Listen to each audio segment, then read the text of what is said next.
قال السلام عليك يا فاطمة فقلت عليك السلام قال إني أجد في بدن واحد وعزك بالله عابطا من الزعر فقال يا فاطمة ائتيني بالكساء اليماني فأتيت به فأتيت بالكساء اليماني فأتيت به وسرت أنظر إليه وإذا وجهه يتلالى كأنه بدر في ليلة تمامه وكمال الصلوات اللهم صل على محمد وآل محمد فما كانت إلا ساعة إذا بولد الحسن قد أقبل فقال السلام عليك يا أمه فقلت وعليك السلام يا قرة عيني وثمرة فؤادي فقال يا أمه إني أشم عندك رائحة طيبة كأنها رائحة جدي رسول الله فقلت نعم إن جدك تحت الكساء فأقبل الحسن نحو الكساء فقال السلام عليك يا جدة يا رسول الله أتعذرني أن أدخل معك تحت الكساء فقال وعليك السلام يا ولدي ويا صاحب عودي قد أجدت لك فدخل معه تحت الكساء فما كانت إلا ساعة وإذا بولد الحسين قد أقبل فقال السلام عليك يا الله فقلت وعليك السلام يا ولدي ويا قرة عيني وثمرة فؤادي فقال لي يا أمه إني أشم عندك رائحة طيبة كأنها رائحة جدي رسول الله فقلت نعم إن جدك قال تحت الكساء فدنا الحسين نحو الكساء قال السلام عليك يا جدة السلام عليك من اختار الله تعذرني أن أدخل معكما تحت الكساء فقال وعليك السلام يا ولدي ويا شافع أمتي قد أذنت لك فدخل معهما تحت الكساء فأقبل عند ذلك ابن الحسن علي بن أبي طالب فقال السلام عليك يا بنت رسول الله فقلت وعليك السلام يا أبا الحسن يا أمير المؤمنين فقال يا فاطمة إني أشم عندك رائحة طيبة كأنها رائحة أخي وابن عمي رسول الله فقلت نعم حاول ما ولديك تحت الكساء فأقبل علي نحو الكساء فقال السلام عليك يا رسول الله أتعذرني أن أكون معكم تحت الكساء قال له وعليك السلام يا أخي ويا وسيلي وخليفتي وصاحب رضائي قد أذنت لك فدخل علي تحت الكساء ثم أتيتنا والكساء فقلت السلام عليك يا أبتاه يا رسول الله أتعذرني أن أكون معكم تحت الكساء قال وعليك السلام يا بنتي ويا بلعتي قد أذنت لك فدخلت تحت الكساء فلما اكتملنا جميعا تحت الكساء أخذ برسول الله بطرف الكساء وعمل بيده اليمنى إلى السماء فقال اللهم إن هؤلاء أهل بيتي وخاصتي وحامتي لحمهم من لحمي ودمهم دمي يؤلمني ما يؤلمهم ويحزنني ما يحزنهم أنا حج لمن عارضهم وسلم لمن صالحهم وعدو لمن عاداهم ومحب لمن أحبهم إنه مني وأنا منهم بريء وبركاتك وبركاتك ورحمتك وغفرانك ورضوانك علي وعليهم وعذب عنهم الرجس وطهرهم تطهيرا اللهم صل على محمد وآل محمد فقال الله عز وجل يا ملائكتي يا سلطان السماوات إنما خلقت سماء مبنية ولا أرض مدية ولا قمرا منيرا ولا شمس مضية ولا فلك يدور ولا بحر يجري ولا فلك تسري إلا في محبة هؤلاء الخمسة الذين هم تحت الكساء. فقال الأمين جبريل يا رب ومن تحت الكساء؟ فقال الله عز وجل وحد بيت النبوة معدن الرسالة هم فاطمة وعبدها وبعلها وبنوها. اللهم صل على محمد وعلى محمد. فقال جبريل يا رب أتأذنني أن نحبط إلى الأرض ليكون معهم سادسا؟ فقال لا نعم قد أذنت لك. فحبط الأمين جبريل فقال السلام عليك يا رسول الله. أمني الأعلى يخلق السلام ويخصك بالتحية والإكرام ويقول لك وعزتي وجلالي إني ما خلقت سماء مبنية ولا أرضا مهنية ولا قمرا منيرا ولا شمسا مضيئة ولا فلكا يدور ولا بحرا يجري ولا فلكا تسري إلا لأجلكم ومحبتكم. فقد أذن لي أن أدخل معكم. فاستأذني يا رسول الله. قال رسول الله عليك السلام يا أمين وحي الله إننا قد أذنت لك. فدخل جبريل معنا تحت الكساء فقال لأبي إن الله قد أوحى إليكم يقول إنما يريد الله ليذهب عنكم الرجس أهل البيت يطهركم تطهيرا.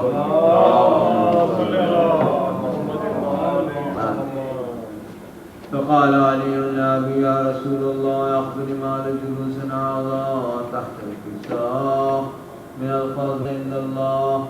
فقال النبي والذي بعثني من حق نبيا واصطفاني برسالة نجيا ما ذكر خبرنا هذا في محفل من محافل أهل الأرض ففي جعل من شيئتنا محبين الله ونزلت لهم الرحمة فحفت بهم الملائكة واستغفر الله إلى أن يتفرقوا. فقال علي ندم الله يفضنا فهذا شيئتنا رب الكعبة.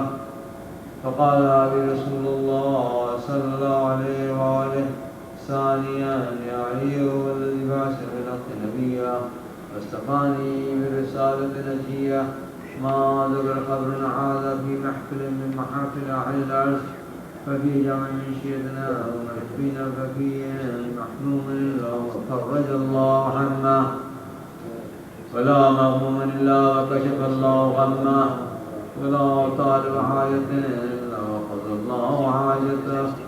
فقال علي ونعم الله عبدنا وسعدنا وكذلك الشيء فازوا وسعدوا في الدنيا والآخرة. اللهم صل على محمد وآل محمد. اللهم صل على محمد وآل محمد.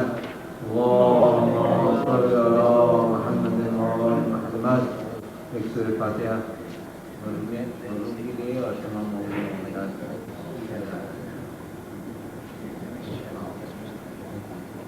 إياك نعبد وإياك نستعين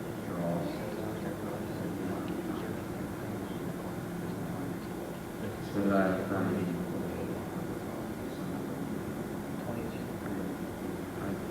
بسم الله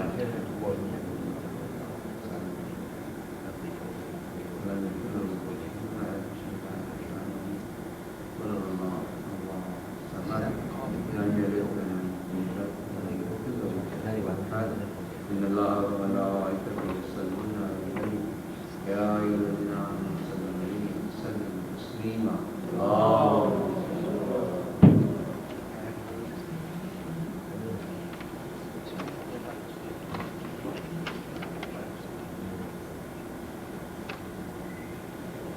يا الله يا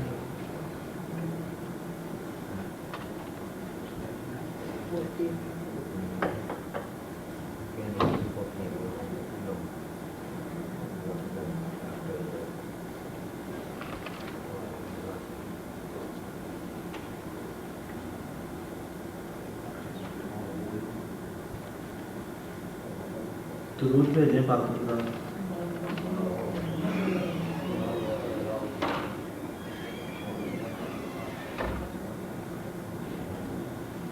کچھ اظہار پیش کر رہا ہوں حضرت فاطمہ الزہرا کی شان اقدس میں.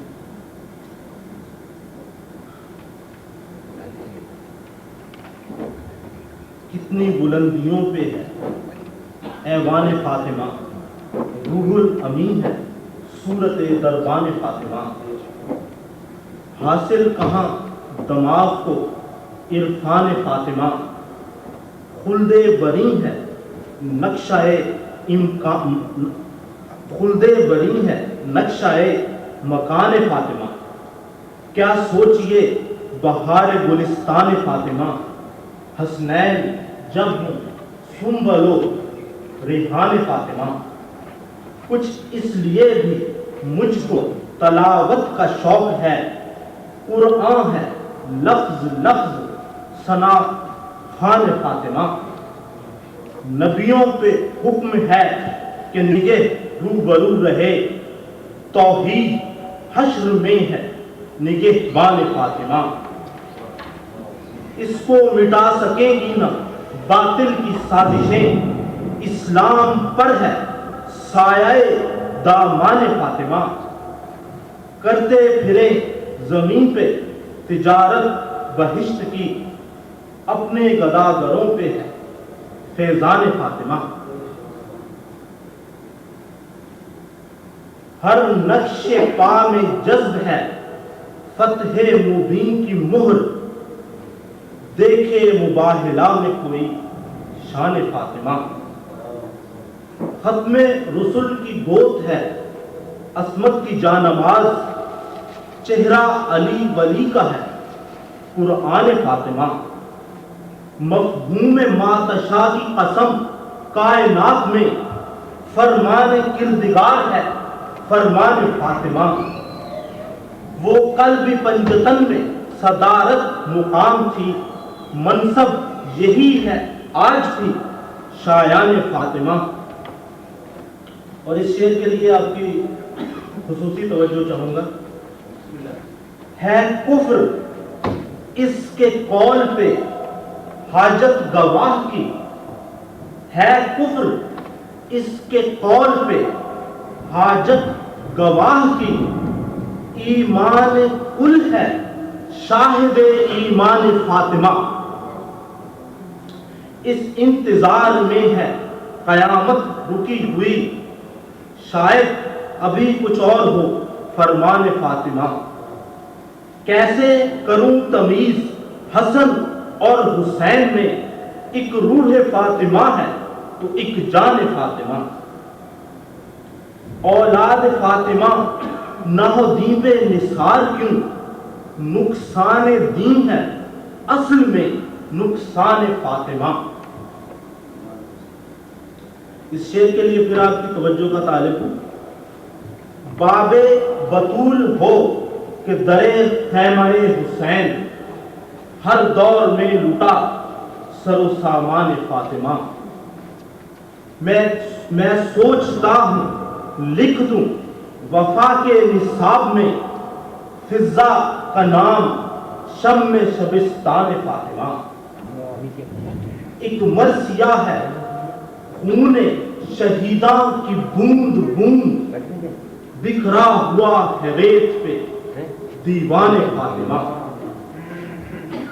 نیزے کی نوک پر ہے مجھے رحل کا گماں، اس پر سر حسین ہے قرآن فاطمہ. فوج ستم کے سامنے کب ہے علی کلال، شک کے مقابلے میں ہے ایقان فاطمہ. آخری شعر پیش خدمت ہے. باب بہشت پر مجھے روکے گا کیوں کوئی، محسن میں ہوں غلام غلامان فاطمہ.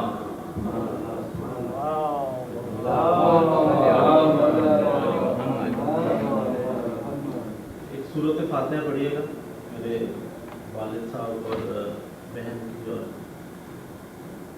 فادر اللہ کی بخشش کے لیے.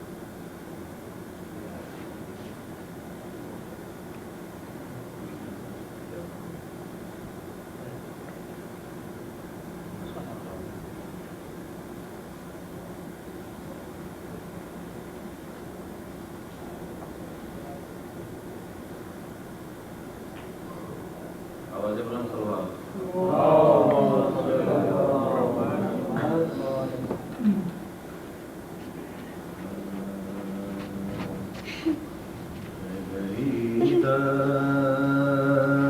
دشت میں تنہا کو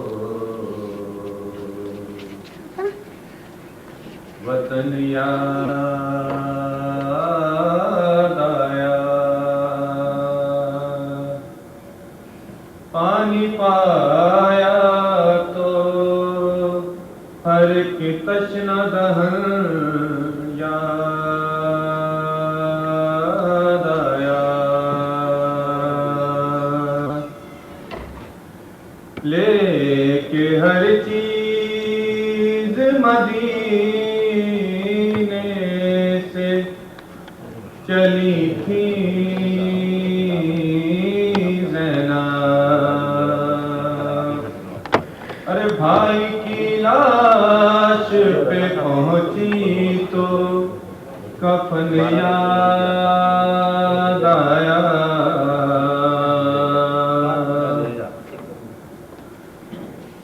شبیر تیری غربت کی قسم میں لاش تیری دفنا دیتی, گھر سر پہ میرے چادر ہوتی میں تجھ کو کفن پہنا دیتی. شبیر تمہیں معلوم تو ہے میرے ہاتھ بندھے ہیں گردن سے,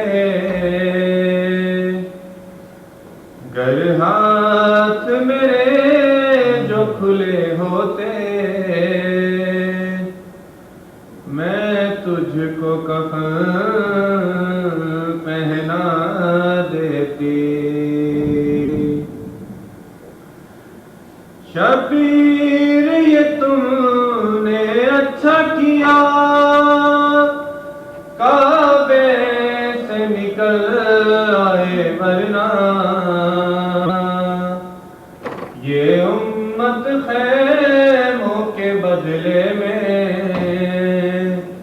کعبے کو آگ لگا دیتی. توقیر کسے یہ حق حاصل تھا تحریر نبی کی چاک کرے,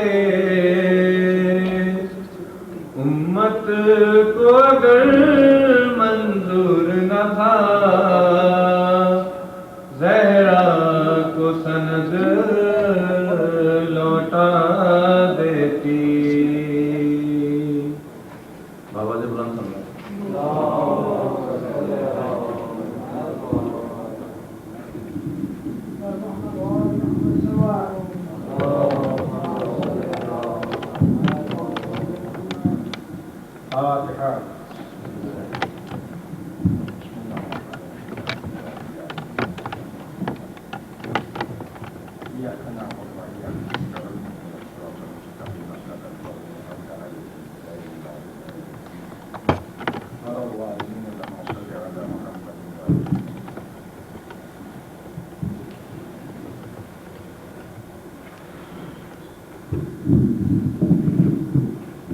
لا حول ولا قوة إلا بالله العلي العظيم. أعوذ بالله من الشيطان الرجيم. بسم الله الرحمن الرحيم.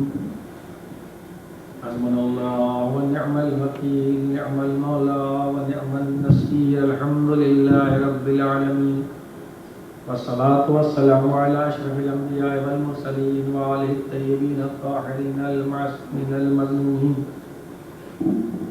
ولعنة الله على أعدائهم أجمعين من يومنا هذا إلى قيام يوم الدين. أما بعد, فقد قال الله سبحانه في كتابه المبين وقوله الحق. بسم الله الرحمن الرحيم. إنما يريد الله ليذهب عنكم الرجس أهل البيت ويطهركم تطهيرا.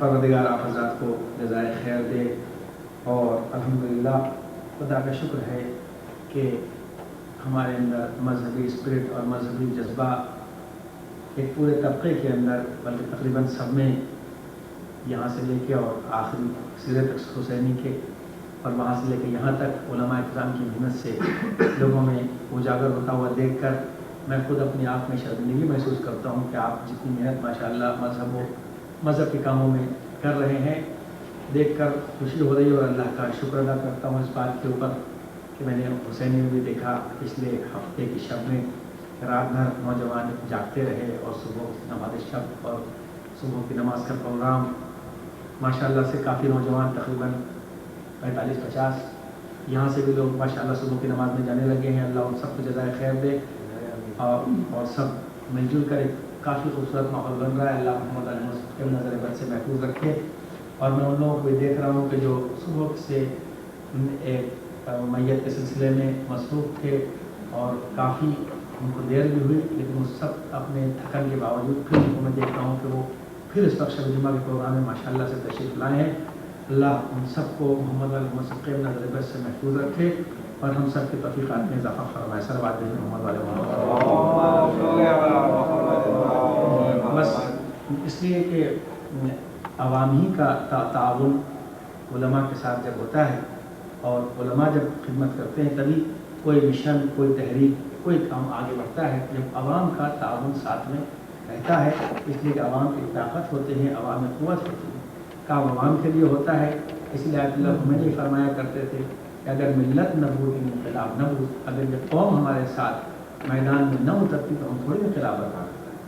الحمدللہ میری نگاہیں دیکھ رہی ہیں، اللہ سب کو، میں نے کہہ دیا کہ میں خود محنت نہیں کر پاتا آپ کے لیے، اس کے لیے شرمندگی محسوس کرتا ہوں اپنے نفس کے نزدیک، جتنی آپ محنت کرتے ہیں، اس لیے آپ کا یہ جواب نہیں ہے اور ہمارا جواب ہے خالی، اس کے علاوہ کوئی کام تو مجھے ہے نہیں۔ پروردگار میری توفیقات اور مواقع میں اضافہ فرمائے کہ میں خدمت کروں، اس لیے کہ پیغمبر اکرم، میں نے جو واقعہ پچھلی بار پڑھا تھا شاید خطبہ جمعہ میں، کہ یا جمعراتی میں پڑھا تھا نا، کہ پیغمبر اکرم سے ایک آدمی نے کہا کسی مال کو تقسیم کرتے وقت کہ آپ نے عدالت نہیں کی۔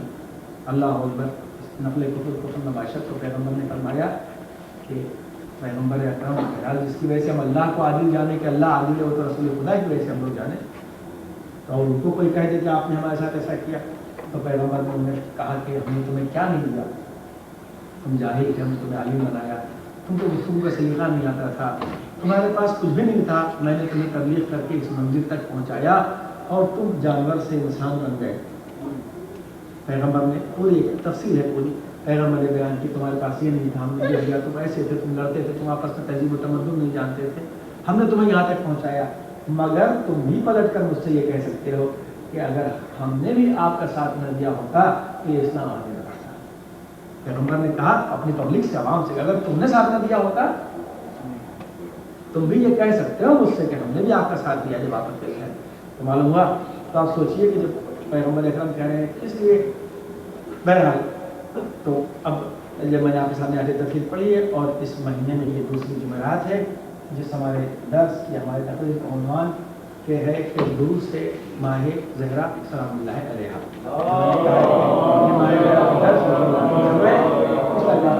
درس یاد ہوگا جو میں نے کہا تھا اسی میں، کہ آج کا میرا موضوع یہ ہے کہ اللہ کی طاقت اور اللہ کی قوت۔ اللہ کی طاقت، جس کے پاس طاقت ہوتی ہے وہ طاقت اپنی نہیں دکھایا کرتا، جس کے پاس طاقت نہیں ہوتی وہ اپنی طاقت کو دکھایا کرتا ہے۔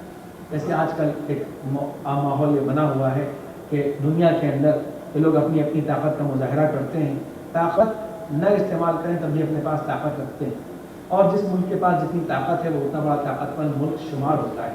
لیکن اللہ کی طاقت دعا پہلے میں نے پڑھا، موضوع کیا ہے؟ اللہ کی طاقت اور قوت۔ کیا آپ ایک فقرہ آپ پڑھتے ہیں؟ کیونکہ ایک فقرہ دعا میں عجیب و غریب ہے، اور اس میں ایک فقرہ ہے کہ لم یمکن الفرار من حکومت ہے، کہ کوئی اس کی گناہ کتنا بھی کیا کرے اسے پرواہ کیوں ہوگی، اس لیے کہ کوئی جتنا بھی بھاگے گا اس کی حکومت کے حدود سے بھاگ نہیں سکتا، اس کی حکومت کے حدود سے فرار نہیں کر سکتا۔ جب اس کی حکومت سے حدود سے فرار نہیں کر سکتا تو وہ دیکھا کرتا ہے کہ کتنی تمہاری طاقت ہے، اور اللہ جلدی طاقت نہیں دکھاتا۔ جب مد مقابل پوری طاقت، اس لیے میں اپنے ساتھی، اپنے دوست، اپنے شاگرد تو خیر لفظ استعمال کر لیتا ہوں کبھی کبھی، مطلب جن کو میں نے پڑھایا ان سے میں نے ایک ہی نصیحت اکثر اسی ٹائپ کی باتیں بتائیں کہ دیکھو اس دور میں اگر تمہیں باطل کا مقابلہ کرنا ہے تو گھبرانے کی بات نہیں ہے، اس لیے کہ نہ تمہارا مد مقابل فرعون سے مضبوط ہو سکتا ہے، نہ تم موسیٰ سے کمزور ہو سکتے ہو۔ وہ تو فاقے کرتے تھے، پتیاں کھاتے تھے مہینوں، کیا ہمارے خدا نہ کھاتا پتیاں کھانے میں نہ تھا؟ بظاہر تو نہیں، اللہ کے لیے ہو تو اس کو قبول کرنے کے لیے تیار رہنا چاہیے۔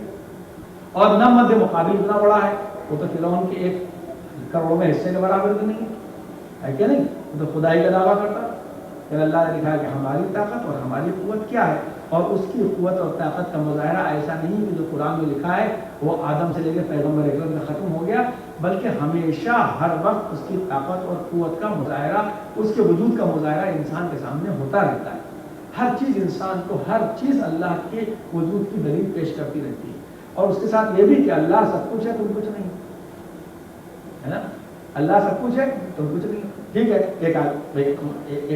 ایک عورت اپنے بچے کو لے کے جا رہی اپنے پیٹ کے اندر، بچہ پیدا ہو جاتا ہے، چند گھنٹے کا بچہ ہے، اللہ کہتا کہاں جا رہی ہے؟ ڈیزرٹ کے اندر، صحرا کے اندر جا رہی ہے، اللہ کی طاقت اور اس کی طاقت۔ اس لیے میں جب آپ تلقین پڑھ رہا تھا تو میں نے اس میں ایک لفظ دیکھا تلقین کے اندر، تو میرا دماغ ہوا، جس کی وجہ سے میں نے تقریباً عنوان چنا، اس میں دیکھا کہ اللہ کو خالق نہیں کہا گیا کہ جب اذا آتان ملکان مقربان، جب تیرے پاس ملک مقرب آئیں، تو میں نے کہا اس میں یہ نہیں کہا جاتا ہے کہ یہ کہو کہ اللہ ہے، اللہ نے مجھے پیدا کیا، نہیں، اللہ ربی نعم رب۔ دیکھو ملک سے یہ کہنا نا کہ اللہ میرا بہترین پرورش کرنے والا ہے، اس کا مطلب ہے کہ اللہ کے وجود کی کوئی واحد، وہ انسان خود مان لیتا ہے اللہ تو ہے، لیکن اس کو کہ وہ میری پرورش کر رہا ہے اس پر یقین کرنا بڑا مشکل ہوتا ہے، کہ وہ میری پرورش وہ کر رہا ہے، پال وہ رہا ہے ہم کو، ایک نرسری کے درخت کے طریقے سے ہماری اور ہمارے بچوں کی اور دنیا کی کائنات کی پرورش وہ کر رہا ہے۔ اللہ نعمت رب کے رب کا لفظ کوئی خالق کا ہونا چاہیے، تو اب اس کے بعد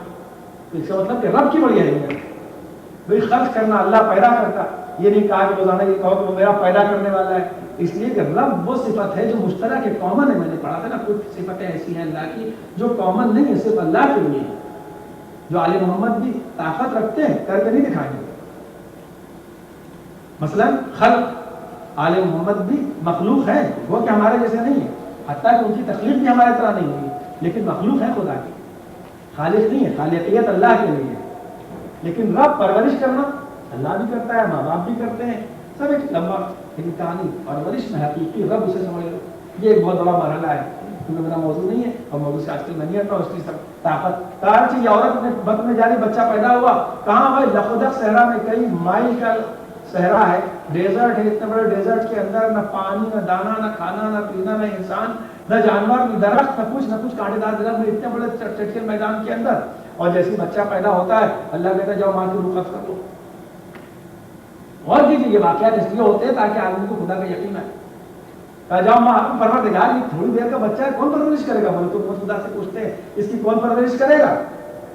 میں رب، تم کون ہوتے ہو؟ تم کو جو حکم دیا جائے کرو، میں تمہارا خالق ہوں۔ گئے ماں کی روح قبض کر لیا، ماں مر گئی، اور وہ بچہ بڑا ہوتا ہے، ایک وقت اور روح قبض کرنے کا حکم آتا ہے۔ جب شداد بڑا ہوتا ہے، اپنے کو سب کچھ سمجھتا ہے، اللہ کا مقابلہ کرتا ہے، کہتے ہیں اچھا اللہ کی جنت ایسی میں جنت بناؤں گا، اللہ کی جنت میں نہریں شہد کی، شہد کی نہر بناؤ، اللہ کے اس میں سونے کا دروازہ ہے، سونے کا، نہیں یاقوت کا محل ہے، یاقوت کا محل بناؤ، پوری جنت تیار کر کے، جنت تیار کر رہا ہے، دیکھ رہا ہے، اکڑ رہا ہے، بڑا ہوتا جا رہا ہے، پوری جنت بھی تیار ہو گئی، میں نے اللہ کے مقابلے میں جنت تیار کر لی، نوکروں سے کہا ہٹ جاؤ، میں اپنی جنت دیکھنے کے لیے جا رہا ہوں، ایک پیر اندر رکھتا ہے، ایک پیر باہر رکھا ہوا ہے، اب یہ پہلا قدم اندر جاتا ہے، اللہ کہتا ہے جاؤ بس روح قبض کر لو، دوسرا قدم اس کا اندر نہ جانے پائے، ادھر روح قبض ہوتی ہے، اللہ کہتا ہے ملک الموت، اس آدمی کو پہچانتے ہو یہ کون ہے؟ یہ وہی بچہ ہے جو صحرا میں پیدا ہوا، یہ وہی بچہ ہے جو صحرا میں پیدا ہوا، میں جس کو چاہتا پرورش کرتا ہوں، آج اس طرح سامنے اکڑا، دیکھو، اور اس کو دکھا دیا بس تیری ہر اتنی تیری خواہش کی جنت بنا لوں، بس اتنا تو اختیار رکھتا ہے، اس کے بعد پھر میرے اختیار، ہر چیز اس کے وجود پہ یقین، ہر لمحہ ہر چیز کے اندر آپ کو دکھائے گا، بس یہ ہے اس کی یہ ہر چیز چاری کچھ بھی نہیں۔ کہا فرعون اچھا تو مجھ سے اکڑتا ہے؟ کہا کوئی بات نہیں، تو نے اپنی ماؤں کے پیٹ چاک کرا دیے؟ کہا ہاں۔ کہا پیٹ چلا کے تو موسیٰ کو تھوڑی کہ اپنے گھر میں پالوں گا، موسیٰ کو کعبے میں تھوڑی پالا جائے گا، موسیٰ کو مسجد میں تھوڑی پالا جائے گا۔ کہا اچھا تو نے اتنے ہزاروں عورتوں کے پیٹ چاک کرا دیے، کوئی حاملہ نہ ہونے پائے، کوئی پریگننٹ نہ ہو عورت؟ کہا نہیں، کہا اس لیے کہ نجومیوں نے یہ پیشن گوئی کر دی ہے کہ ایک بچہ ایسا پیدا ہونے والا ہے تیری حکومت کو پلٹ دے گا، نجومیوں نے پیشن گوئی کر دی ہے، کہا سب کے پیٹ چاک کرا دو، سارے طرف خالی اس کا مین ٹارگیٹ ہی یہ ہے. کہا اچھا, کہا دیکھ تیری گود میں موسیٰ بنے, میرا وجود ایسا ہوتا ہے, تو نکال کے لائے. توجہ فرمائی آپ نے. موسیٰ آج کل ایک فلم بنی ہے نا, ہسٹری کی سب سے مہنگی فلم یہودیوں نے بنائی, یعنی فلم کی ہسٹری کی سب سے مہنگی, تقریباً $70 ملین سے زیادہ اس کے اوپر خالی پتہ نہیں کتنے پورشن کا خرچ ہوا ہے. سب سے مہنگی فلم بنی, اس میں پورے اس کی دکھائی بھی گئے, سی ڈی کے اوپر ہے پورے, اس میں کیسے ہو جاتا ہے اور کیا ہوتا ہے. تو ایک چھوٹے سے بکس کے اندر ماں چھوڑ دیتی ہے, دریا کے حوالے کر دیتی ہیں, لے کے آتا ہے. ارے بھائی اس کا تو دیکھیے عقل کے لحاظ سے ظاہری اس کا مین ٹارگیٹ یہ ہونا چاہیے تھا کہ کچھ ہو نہ ہو, یا تو حاملہ عورتوں کے پیٹ چاک کراؤ, یا کوئی بچہ ہو چاہے 1 گھنٹے کا, اسے پہلے قتل کر دو. یہ تو بالکل عقل کے سامنے کی بات تھی نا بھائی, اس میں کوئی عقل کی یا بڑی پالیٹکس کی یا ڈیپ تھنکرز کی ضرورت ہی نہیں تھی. بس سیدھی بات, جو بچہ ہے اسے قتل کرو, اس لیے کہ پیشن گوئی ہو رہی ہے کہ ایک بچہ پیدا ہوگا جو بڑا ہو کے تیری حکومت کو پلٹ دے گا, ختم کر دے گا. موسیٰ گود میں پل رہے ہیں. موسیٰ کی حرکتیں بھی ایسی جو بتا رہی ہیں کہ خدا کی طرف کے, اتنا بڑا بچہ داڑھی پکڑ کے تماشا لگا رہا ہے کہ نہیں. اس سارے کی ساری حرکت, اس کے باوجود موسیٰ پلتے چلے جا رہے ہیں نا. کسی عورت کا دودھ نہیں پی رہے, ساری کی ساری علامتیں بھی ظاہر ہو رہی ہیں. یہ بھی نہیں کہ اللہ نے چھپایا ہو. اس کے بعد اللہ نے موسیٰ کی وہیں پرورش کی اور کہا, جب موسیٰ بڑے ہو گئے, کہا کہ میں تمہارا رب ہوں, میں تمہارا رب ہوں.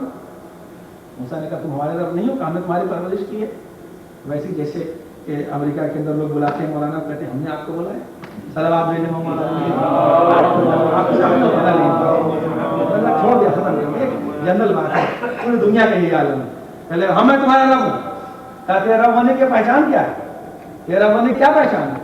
کہا کہ مجھے رب نہیں جانتے, میرے محل کے نیچے نہریں بہتی ہیں. یہ معمولی بات نہیں, پہلے تو ایئر کنڈیشن نہیں تھا نا, تو ٹھنڈک اور گرمی کے انتظام الگ الگ ہوتے تھے. تو فرعون نے اپنا جو محل تھا وہ نہر کے اوپر بنوایا تھا, پانی کے اوپر بنوایا تھا.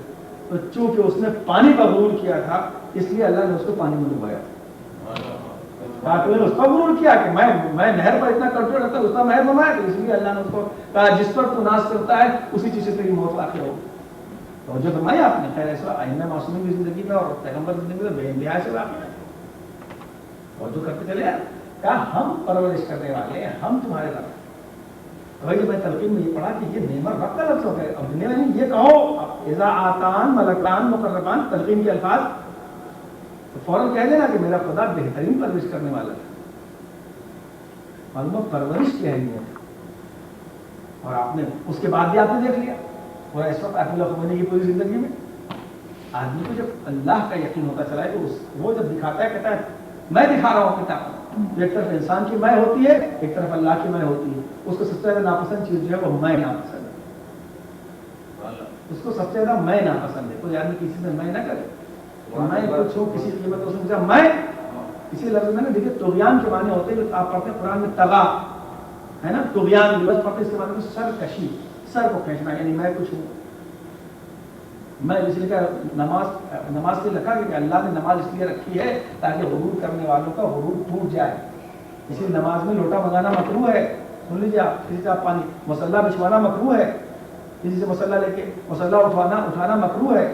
اس لیے کہ نماز کے ہر کام خود کرو, اور جو واجبات ہیں اس کی مدد لینا حرام ہے, یعنی پھر صحیح نہیں ہے. آپ کسی سے کہیں گے پانی ڈال دو وضو کر لیں, نماز آپ کی صحیح نہیں ہوگی.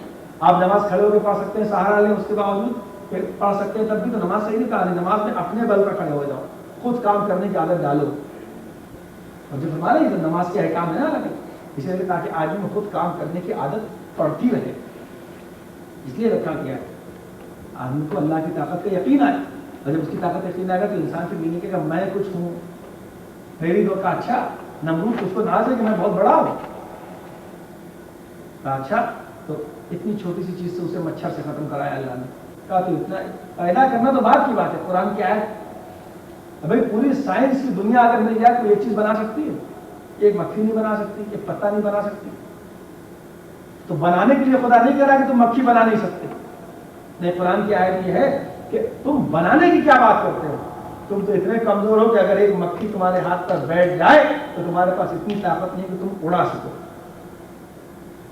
بنانا الگ ہے, اڑا سکو جو آپ کر سکتے ہو اسے خدا کہہ رہا ہے. اگر میں نہ چاہوں تو تم اس مکھی کو اڑانے کی ہمت نہیں کرتے. ذوفت طالب المطلوب, قرآن کی آیت ہے الگ الگ.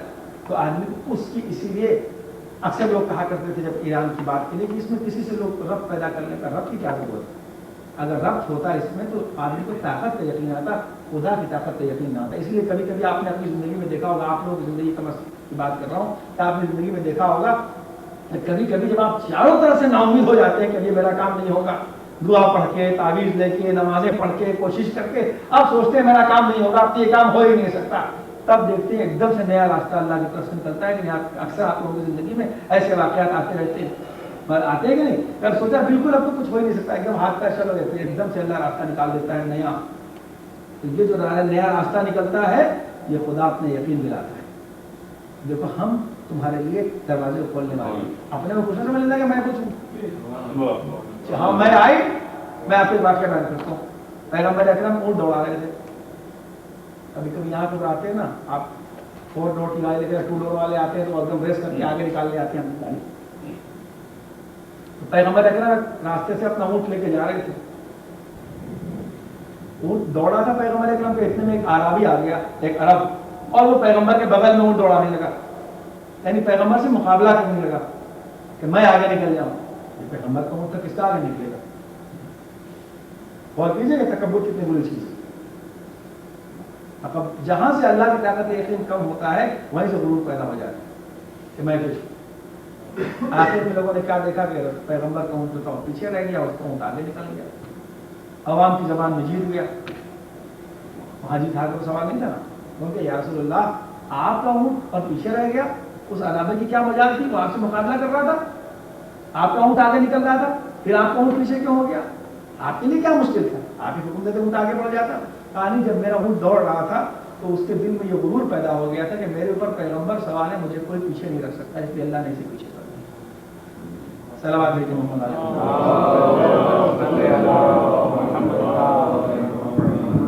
تو جب ہمیں چاہتا ہوں کہ واقعات جیسے رہیں کہ آپ دماغ میں پڑے. یہ ہے حدیث کے کہ جب آدمی جہاں سے یہ سوچتے کہ میں کچھ ہوں، اللہ بتاتا ہے کچھ نہیں. اس کی طاقت سب سے بڑی طاقت ہے. لیکن اس طاقت کا وہی میں نے کہا نا کہ بار بار پڑھتا ہوں اس کو. جب آدمی اللہ اکبر کہتا ہے نماز میں تو فرشتے لعنت بھیجتے ہیں اس آدمی پر جو نماز جب تک پڑھتا ہے، جو اللہ اکبر کہہ کر دل میں کسی اور کو بڑا سمجھتا ہے. تو فرشتے کہتے ہیں یہ دیکھو زبان سے کہہ رہا ہے کہ اللہ اکبر، دل میں کسی اور کو بڑا سمجھتا ہے. تو کچھ چیزیں اللہ نے اپنے ہاتھ میں بھی رکھی ہیں. اچھا یہ بار بار اعلان کرنے کی کیا ضرورت ہے؟ بار بار اعلان اس لیے ہوتا ہے تاکہ یقین آ جائے. بھائی آدمی اب اللہ کو مان چکا، قادر مطلق کو سب تو جان ہی گیا ہے، لیکن بار بار توقع نہیں آتے ہیں. فذکر ذکر تنفع للمؤمنین، دیکھو انہیں یاد دلاؤ. یہ مومنین کو بار بار یاد دلانا فائدہ پہنچاتا ہے، بار بار فائدہ پہنچاتا ہے. اور کرے آپ قرآن میں اللہ نے کہا جب لفظ انا خدا کرے سمجھے کہ اسی کے ہاتھ میں. کیا کہتا ہے؟ یہ کہو قل اللہ مالک الملک، ملکوں کا بادشاہ وہی ہے. تعز من تشاء وتذل من تشاء، تو جسے چاہتا ہے ذلت دیتا ہے، تو جسے چاہتا ہے عزت دیتا ہے. تو تو کا مطلب جب کہہ دیا تو پھر اسی کے ہاتھ میں سمجھو ہاتھ میں. جو چیزیں وہ ذریعہ ہو سکتی کل نہیں ہو سکتی. ان اللہ یرزق من یشاء بغیر حساب، اللہ جس کو چاہتا ہے بغیر حساب سے اس کا ادا کرتا ہے. جب وہ چاہ جائے گا تو وہ ادا کرے. اس کا مطلب یہ ہے کہ کسی انسان کے ہاتھ میں نہیں. اس کا مطلب یہ بھی نہیں کہ ہمارے ہندوستان میں بہت سے گھروں کی طرح بیٹھ کر کہ ابا تو سعودیہ میں کما رہے ہیں، بیٹیاں خالی ویڈیو دیکھ کے وقت بات کر رہے ہیں، اللہ راضی ہے. اس کا مطلب یہ نہیں سمجھے کہ محنت نہ کی جائے. صلوات بھیج دیا محمد علیہ اس لیے کہ دیکھو ایک ہوتا ہے بیچ سے بات الگ سے موضوع سے الگ آگے اس کا ایک ہوتا ہے توکل، ایک ہوتا ہے تواکل. اسی یاد رکھیے توکل اللہ کو پسند ہے، تواکل اللہ کو ناپسند ہے. توکل اور تواکل آغا جلالی نے اپنی کتاب میں اس کا تفصیلی تذکرہ کیا ہے اربعین النبویہ کے اندر. ایک ہے توکل، ایک ہے تواکل. توکل اللہ کا مطلب یہ ہے کہ جو ذریعے اللہ نے بنائے ہیں اس راستے سے اللہ کی روزی کو تلاش کرنا، یہ ہے توکل. اور تواکل یہ ہے کہ ہاتھ پہ ہاتھ رکھ کے گھر میں بیٹھ جانا کہ اللہ روزی نہیں دے گا. یہ ہے توکل. اللہ کو توکل ناپسند ہے. امام نے فرمایا دکان تم کھولو، گاہک بھیجنا خدا کا کام ہے. یہ ہے توکل. پیغمبر فرماتے ہیں میں اپنے اونٹ کو چھوڑتا نہیں ہوں اللہ پر توکل کر کے، پہلے رسی سے مضبوطی سے باندھ دیتا ہوں، پھر اللہ پر توکل کر کے چھوڑتا ہوں. جو ذریعہ اس نے بنایا ہے اس کے ذریعے سے چھوڑتا ہوں اللہ پر توکل کر کے. نہیں کیا سوچتے گھر بیٹھے ہیں بھائی اب برباد کیے جا رہے ہیں. جیسے ہمارے کیا ہے نا بس بیچارے امریکہ میں مربع کی کما رہے ہیں, ابا بھائی بھائیان وہ وہاں کے اوپر جو ہے وہ آرام سے PCR دیکھ کر ویڈیو دیکھ کر چائے پی کے وقت اپنا برباد کر رہے ہیں. ہوتا ہے نا یہ اللہ کو ناپسند ہے. ان اللہ لے بہت اشاب الفانی بات ختم کافی دیر ہو گئی کہ حدیث میں یہ کہ اللہ جو ہے وہ بغض رکھتا ہے ایسے نوجوان سے کہ جو اپنا وقت برباد کرتا ہے اور استعمال نہیں کرتا.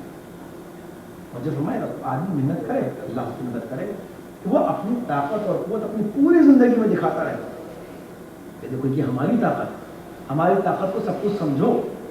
اور کتنے اس کا مظاہرہ نماز میں روزے میں کہیں اس کا کے پاس وقت نہیں ہے کہ آپ جس نے کہا کہ جب اس کی بارگاہ میں آؤ دیکھو سبحان ربی الاعلیٰ وبحمدہ سبحان ربی العظیم میں پوری نماز کا نچوڑ ہی ہے کہ اس کی کبریائی کا آدمی کو یقین آئے. جو فرمایا آپ نے کبھی نہیں حدیث میں یہ ہے کہ جب ایک آدمی غرور کر کے سر اٹھا کے چلتا ہے زمین کے اوپر ایک فرشتہ اس کے سر کو بار بار جھکاتا رہتا ہے. سورہ لقمان جب لقمان اپنے بیٹے کو نصیحت کرتے ہیں کیا کہتے ہیں لا تمشی فی الارض مرحا. دیکھو بیٹا سورہ لقمان کیا ہے لا تمشی, دیکھو زمین پہ آکڑ کے نہ چلنا. لا تمشی فی الارض مرحا انک لن تخرق الارض ولن تخرق الجبال طولا. اپنی گردن کو تم اکڑانے سے نہ تو اونچے پہاڑ پر چڑھ سکتے ہو نہ زمین کو پھاڑنے کی طاقت رکھ سکتے ہو. دوسری جگہ اللہ نے خود تعریف کری ہمارے بچے کیسے ہمارے بندے کیسے چلتے ہیں کہا ہاں عباد الرحمن یمشون فی الارض ہونا واذا خاطبهم الجاہلون قالوا سلاما. جو اللہ کے بندے ہیں وہ ہمیشہ سر جھکا کر زمین پر چلتے ہیں اور جب ان سے جہلا اور جاہل خطاب کرتے ہیں تو وہ کہتے ہیں تم سلامت رہو اچھے رہو کہتے وہ آگے بڑھتا ہے. صلوات بھیجیے محمد علیہ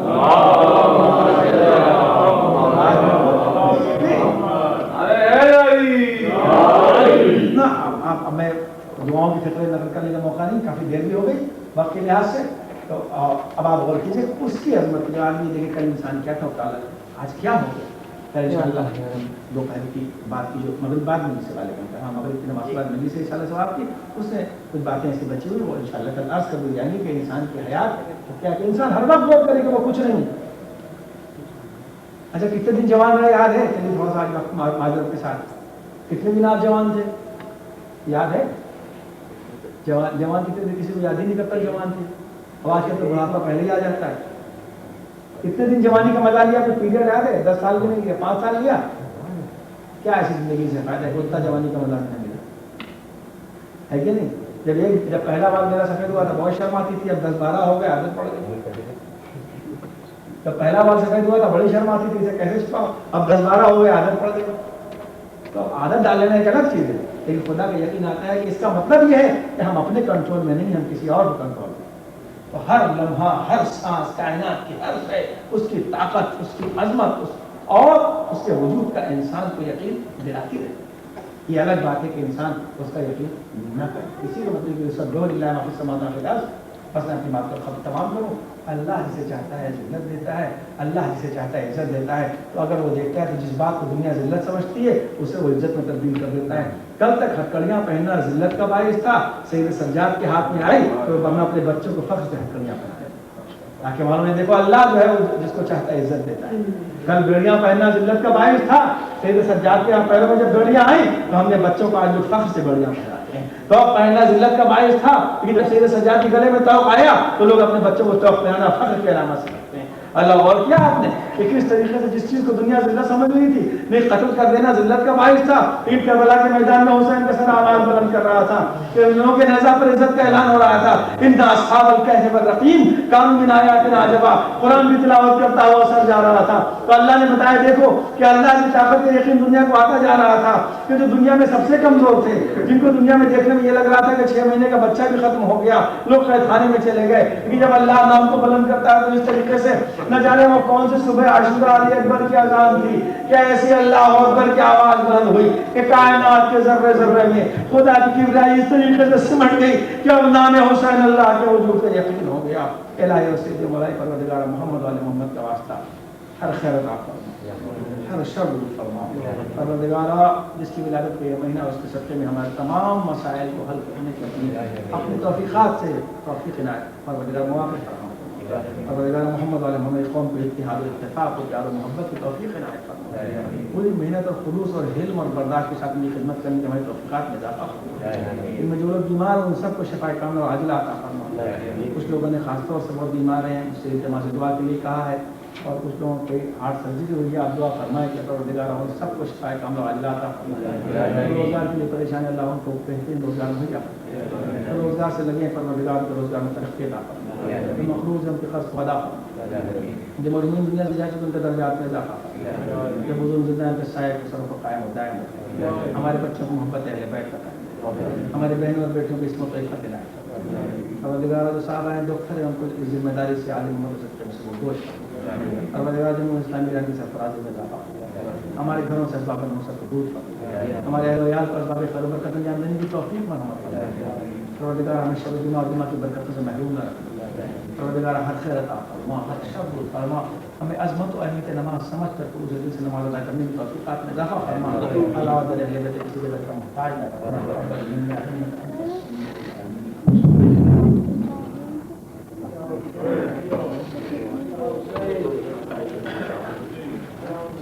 یا حسین یا حسین یا حسین یا حسین یا حسین یا حسین یا حسین